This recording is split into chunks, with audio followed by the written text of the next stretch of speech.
안녕하세요. 오늘은 집합 사이의 포함 관계에 대해 배워보도록 하겠습니다. 집합 사이의 포함 관계라는 것은 원소를 가지고 따져줍니다. 자, 예를 들면 A라는 집합의 원소가 1, 2, 3이고 B라는 집합의 원소가 1, 2고 C라는 집합이 원소가 4라고 해볼게요. 자, 그러면 A가 가진 원소와 B가 가진 원소가 겹친다는 걸 알 수 있죠.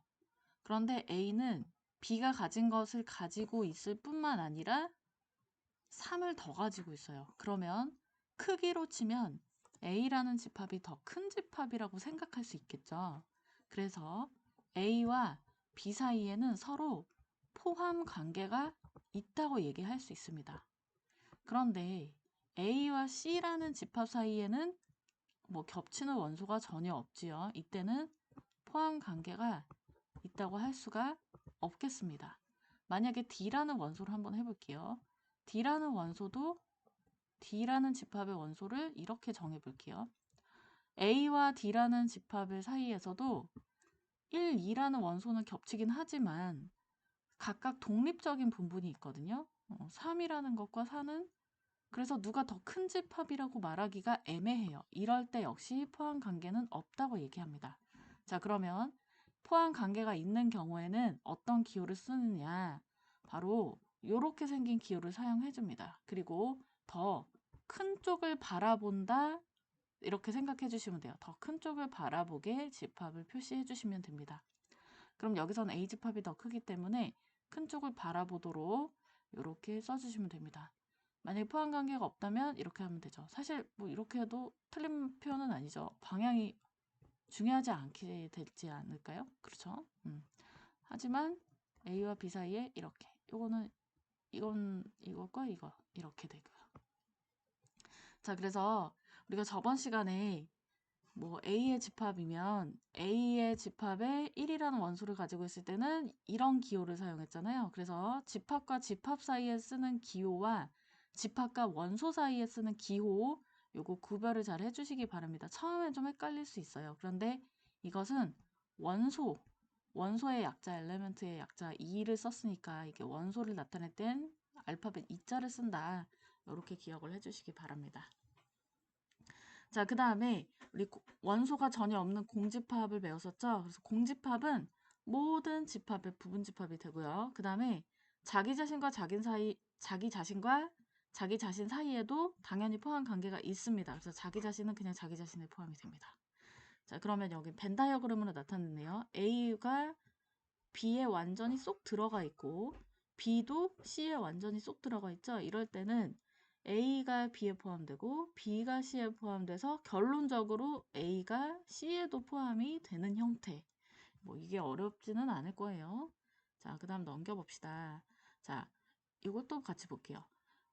이 벤 다이어그램 보면은 이렇게 A는 B라고 써져 있죠. 이때는 A의 집합과 B의 집합이 가지고 있는 원소가 정확하게 일치한다는 뜻이에요. 그러면 그냥 A랑 B는 사실 같은 집합인데 벤 다이어그램으로는 이렇게 표현하고 아주 중요합니다. 여러분들 빨간 펜으로 여기 밑줄 좀 쳐주세요. 만약에 서로 같은 집합이라면 둘의 포함 관계는 A는 B에 포함되고 B는 B는 A에 포함된다. 이렇게 표현합니다. 왜냐? 우리 아까 자기 자신은 자기 자신에 포함된다고 했잖아요. 그런데 A와 B가 같기 때문에 이걸 대체해서 B로 써도 되는 거죠. 그렇기 때문에 이 기호를 보고 거꾸로 A와 B가 같다는 뜻이구나 이렇게 거꾸로 유추하는 문제가 훨씬 많이 나옵니다. 그래서 이 기호를 꼭 반드시 알아두셔야 됩니다. 같지 않을 땐 당연히 등호에 이렇게 표시를 하고요. 자, 그 다음 진부분집합이란 무엇이냐? 부분집합 중에서도 자기 자신을 제외하면 진부분집합입니다. 그럼 예를 들어 볼게요. A라는 집합의 원소가 1이라고 한번 해볼게요. 그러면 자 A의 부분집합을 다 구해볼 텐데요. 지금부터 원소 없는 경우 1개짜리, 2개짜리 이렇게 구해볼게요. 원소가 아예 없는 경우는 공집합밖에 없어요. 그리고 공집합은 항상 모든 집합에 부분집합이 돼요. 심지어 공집합조차 자기 자신인 공집합을 부분집합으로 가집니다. 자, 그 다음 원소가 하나인 걸 생각하면 1과 2만 가지는 집합도 A에 완전히 포함되는 부분집합이겠죠. 그 다음에 원소가 2개짜리라면 자기 자신밖에 없겠네요. 자, 그럼 원소 0개부터 2개까지 쭉 구했더니 부분집합은 총 4개가 존재한다는 것을 알 수 있고요. 근데 이 중에서도 자기 자신을 제외한 이건 나잖아요. 진짜 부분집합은 얘네란 뜻이죠. 그래서 진부분집합은 여기서 하나를 뺀 3개가 될 수밖에 없습니다. 자, 동영상 잠깐 멈춰놓고 이 페이지 푸신 다음에 채점까지 해보세요. 다 푸셨죠? 네. 넘겨보겠습니다. 필수예제 5번 볼게요. 필수예제 5번 보니까 집합 A를 원소 나열법으로 표현했어요. 원소 나열법은 집합 이름 쓰고 등호 쓰고 중괄호 쓰고 이 안에 원소를 쓰는데 여기 있는 컴마는 원소 사이의 구별입니다. 자, 그러면 컴마 사이에 있는 것은 어떤 숫자, 문자, 기호까지 원소가 다 될 수 있다는 거 저번에 했었잖아요. 되게 특이해요. 잘 보세요. 공집합 기호 자체가 원소고 0, 1, 이 집합 있잖아요. 이거 집합이 부분집합이 아니에요. 이렇게 생긴 모양의 원소 하나입니다. 이거 되게 헷갈려해요. A 안에 이게 부분집합이냐? 아닙니다. 이렇게 생긴 모양. 그러니까 여러분들 뭐 음식점 가면은 음식 모형 있죠. 음식 모형. 그걸 우리가 음식처럼 생겼지만 음식이라고 생각하지 않잖아요. 집합처럼 생겼지만 얘는 집합이 아니고 원소입니다. 자, 그러면은 자, 한번 볼게요. 0이라는 원소를 쓰고 바깥에 집합 기호를 썼기 때문에 이것은 집합으로 봐야 돼요. 그러면 여기는 틀렸네요. 요 기호 쓰면 안 되죠.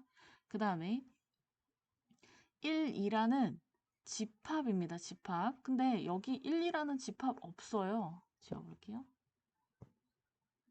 여기 원소가 1, 2가 없지요. 그래서 이거 1, 2라는 원소로 집합을 만들 수 없는데 집합을 지드가 만들어 놓고 포함된대요. 틀렸어요.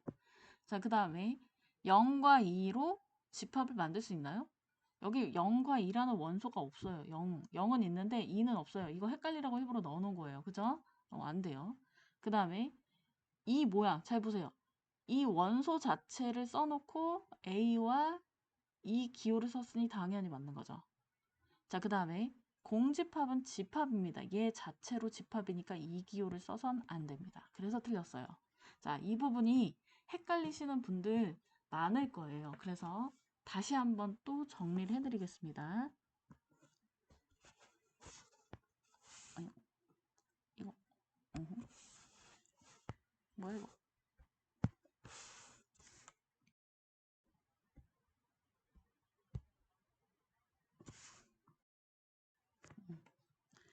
자, 그럼 볼게요. 여기 A라는 집합이 있으면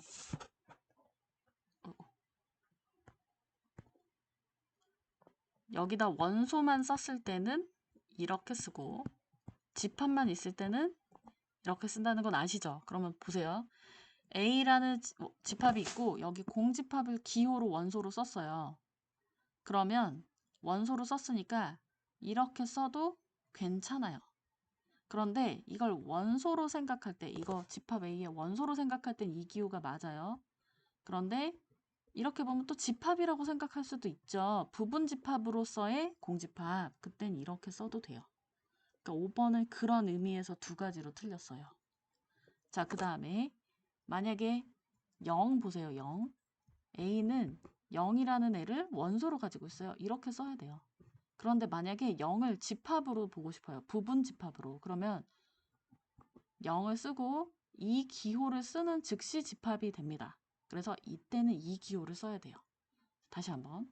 만약에 A가 0과 1을 원소로 갖는다. 이렇게 쓰지 않아요. 이렇게 쓰지 않아요. 원소를 2개는 쓰지 않아요. 꼭 하나만 써야 돼요. 이렇게. 그런데 만약에 A가 0과 1로 부분집합을 만들 수 있잖아요. 0과 1로 나는 부분집합을 만들었는데 그 부분집합 A에 포함된다. 이렇게 쓸 때는 그건 괜찮아요. 자, 그 다음에 A가 이걸 또 원소로 하나로 가지고 있죠. 그러면 집합 1, 2 이거 집합으로서의 집합이 아니죠. 기호로 그냥 집합 기호로 쓴 것뿐이에요. 그럴 때는 이거 자체가 원소니까 이렇게 써줘야 합니다. 그럼 만약에 얘를 집합이라고 생각하고 싶잖아요. 원소 썼죠. 집합 기호 썼죠. 이렇게 이건 괜찮습니다. 좀 아시겠어요? 네. 자, 그 다음에 동영상 멈춰놓고 16페이지 푸신 다음에 채점하고 다시 동영상 재생하세요. 자, 다 푸셨죠? 네. 5-2번은 어떤가요? 5-2번은 여기 원소를 구별을 하세요. 컴마 사이에 있는 것이 전부 그 자체로 원소입니다. 그 자체로 원소. 그러면 0이라는 원소, 집합 모양 한 원소, 집합 모양 한 원소, 3이라는 원소. 그러면 2, 뜬금없죠. 갑자기 2가 원소가 될 수 없으니 당연히 틀렸습니다. 집합, 요 모양 자체로 원소인데 집합이라고 썼네요. 안 돼요. 그러면 1과 2만으로 원소가 있나? 그것도 아니에요. 아니에요. 이거. 그 다음에 0과 1이라는 원소가 있지도 않아요. 있지도 않고 포함 안 된대요. 맞는 말이네요. 그 다음에 1이라는 기호로 원소를 만들었어요. 그래서 틀립니다. 틀렸고요. 아이고 맞죠? 어머머. 맞죠? 이거 맞은 거고. 그 다음에 0이라는 원소가 있는데 집합 기호를 썼어요. 그래서 집합, 부분 집합 이걸 가지고 원소를 만들었으니 맞는 말이네요.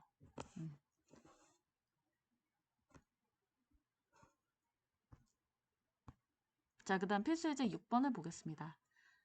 집합 A, B가 있고요. A, B에 대해서 A가 B에 완전히 포함이 돼야 된대요. 그러면 자, 한번 살펴볼게요. A의 원소는 2랑 A입니다. 근데 B의 원소는 1, A-4, 12-A인데 A가 분명히 B에 포함된다고 했으니 B는 A가 가진 원소를 다 가지고 있어야 돼요. 그러면 이 중에 누군가는 반드시 2여야만 합니다. 그러면 첫 번째 케이스 A-4가 2라고 해볼게요. 그럼 A가 6이 되죠.